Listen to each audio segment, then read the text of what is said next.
tal-Karmelu ġewwa Lezje tgħidilha jeħtieġ li din is-sena aħna nagħtu ħafna saċerdoti, hemm bżonn li aħna nagħmlu ħafna saċerdoti li jafu jħobbu l-Ġesu. Araw din il-ħeġġa aħna bżonn li nagħmlu saċerdoti, hekk tgħidha. Hemm bżonn li aħna nagħmlu saċerdoti. Hija għarfet ħafna li kellha sem dirett biex saċerdot jitfassal fil-ħajja tal-Qdusija. Aħna rridu nagħmluhom qaddisa.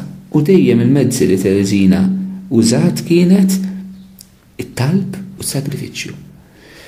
Daħħalha fil-qalb tiegħek din jekk tħossejha li tkun spiritwali. Jiena rrid nagħmel saċerdoti li jafu jħobbu lil Ġesu.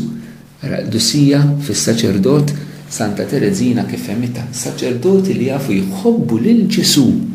L-imħabba lejn Kristu kif kollox hi kellha mħabba kbira lejn Ġesu Santa Tereżina. Hekk ridithom is-saċerdoti li jħobbu lil Ġesu. Ftit qabel m'għamlet il-professjoni reliġjuża fl-Urni tal-Karmelu, insibuha tgħid li jiena ġejt hawnhekk, jiġifieri trid issir soru Karmelitana biex insalva l-irwieħ imma b'mod speċjali l-irwieħ biex nitlob għas-saċerdoti. Bil-mod il-mod, Santa Teresa tal-Bambin Ġesu fehmet li l-vokazzjoni tagħha fil-Karmelu kellha tkun kif anke qabilha il-fundatriċi tal-Karmelitin Iskalzi, Soririet Tereżjani, Santa Teresa t'Avila, fehmet ukoll illi s-sejħa tagħha kienet parti biex iġġedded il-Knisja mu speċjali ħajja tas-saċerdoti. Tereżina ħadilha b'mod ċar, il-vokazzjoni tagħha bħala Karmelitana kellha tkun sabiex hija tkun tista' is-salva u titlob għall-irwieħ tas-saċerdoti.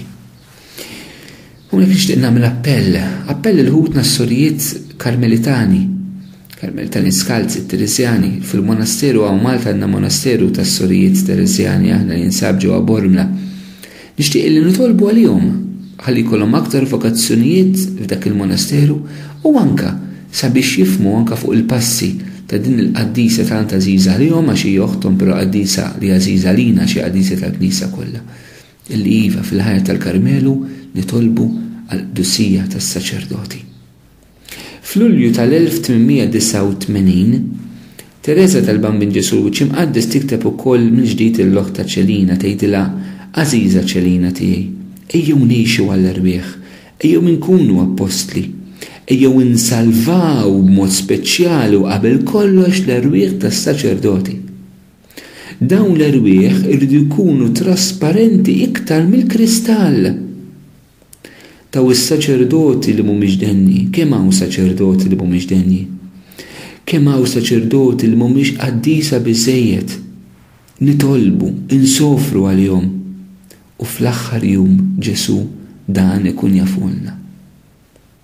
F'Ottubru tal-istess sena, l-istess terġa' tikteb il-loħta u tgħidilha: ma jeżisti xejn li f'Ġesu u dak li mhux Ġesu huwa xejn.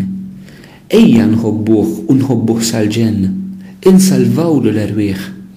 Ċelina, inħoss li Ġesu jrid li aħna tnejn naqtawlu l-għaġġ li għandu għall-irwieħ u b'mod speċjali għall-irwieħ tas-saċerdoti.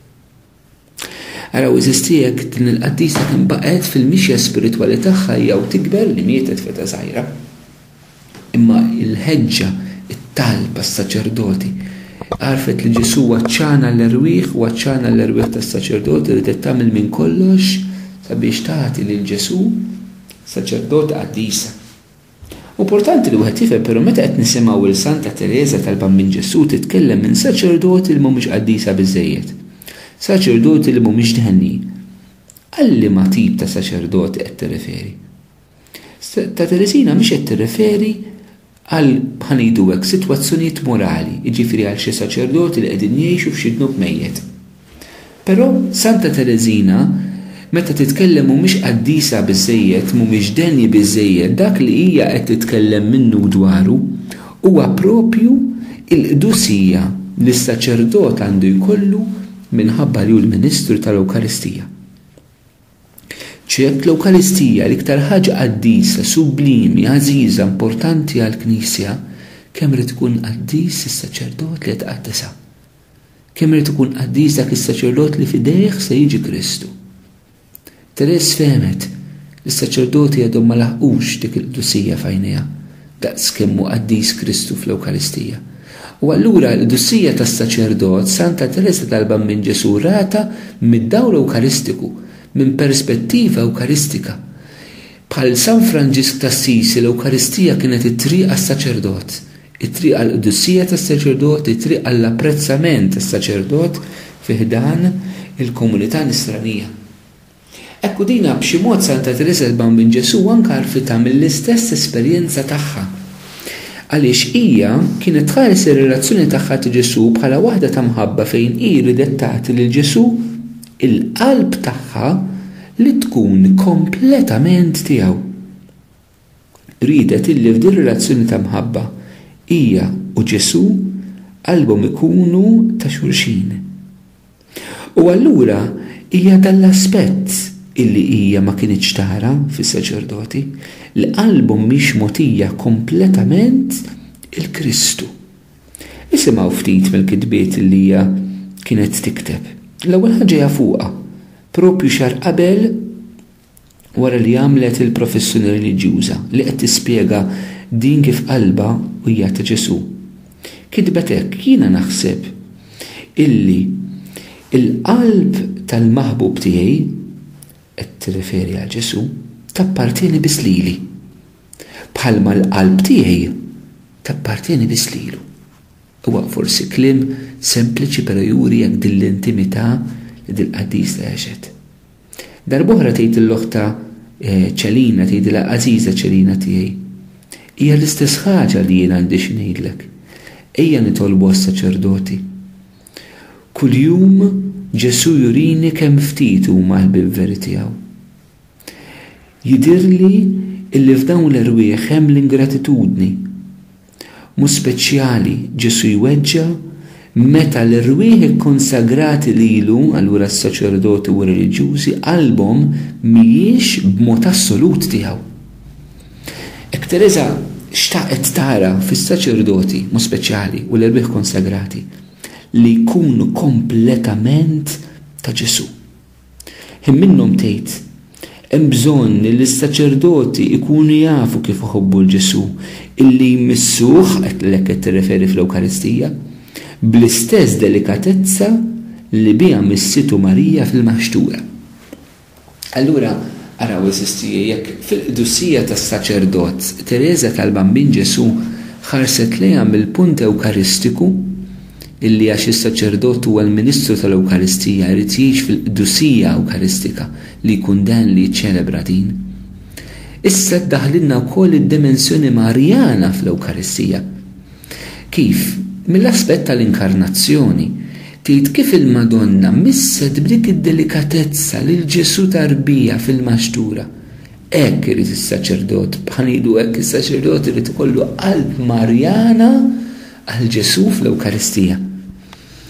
Hija l-esperjenza eżistija tal-mistiċi, tal-qaddisin mistiċi fejn il-Madonna u l-Ewkaristija huma l-iktar żewġ affarijiet eżis illi fir-relazzjoni tagħhom Alla teżisti u s-saċerdot huwa dak li jidħol propju bejnhom. Is-saċerdot li flimkien ma' Marija jressaqna lejn l-Ewkaristija. Is-saċerdot li rid ikollu qalb Marjana għall-Ewkaristija. Is-saċerdot li rid ikun bniedem Ewkaristiku, propjament tkun iċ-ċentru. Dina kienet enfasi kbiri li l-Papa Ġwanni Pawlu II kien jagħmel fejn jieħdlu s-saċerdoti maħbubin tiegħi. Kien jenfasizza li l-Ewkaristija u s-saċerdoti twildu fl-istess mument fl-aħħar ikla ta' Ġesu u s-saċerdot jeżisti għall-Ewkaristija u l-Ewkaristija teżisti minħabba is-saċerdot. F'Teres din kienet iva l-ħajja spiritwali tagħha li ddedikata fl-Ewkaristija u Marija l-qdussija tas-saċerdoti.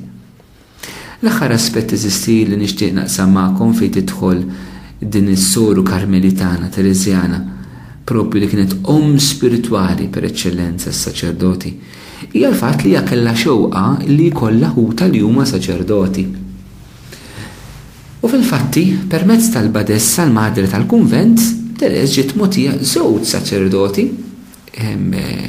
Fader Rulan u Maurice Bellier li kien għadu kif qaddes u xtaq imur il-missjoni sabiex hija tkun ħanidu hekk l-oħt spiritwali tagħhom U kienet tagħmel dan b'ubidjenza lejn il-madre tagħha u kienet twettaq b'kitba għandna diversi ittri illi hija kitbet lil dawn iż-żewġ saċerdoti li kienet qishom bħala ħuta. Kienet qis interessanti ħafna li kienet taqsam fil-missjoni tagħha u ta' dawn is-saċerdoti. Pereżempju, kienet titlabhom sabiex huma joffru lilha fil-quddiesa li kienu jqazzu ta' kuljum fuq l-artal, jolluha ma' Ġesu fl-Ewkaristija, u hija kienet biex ngħidu hekk tħeġġeġ bl-imħabba tagħha mill-Karmelu bħala soru Karmelitana Tereżjana. Bil-imħabba tagħha tħeġġeġ il-ħidma apostolika ta' dawn is-saċerdoti. Allura hija sabiħ ħafna sisti li diqna qed turina anke ir-relazzjoni bejna bħala om spiritwali jew oħt spiritwali iktar toqgħod għaliha fil-każ ta' Santa Teresa tal-Bambin Ġesu u s-saċerdoti. Hija għarfet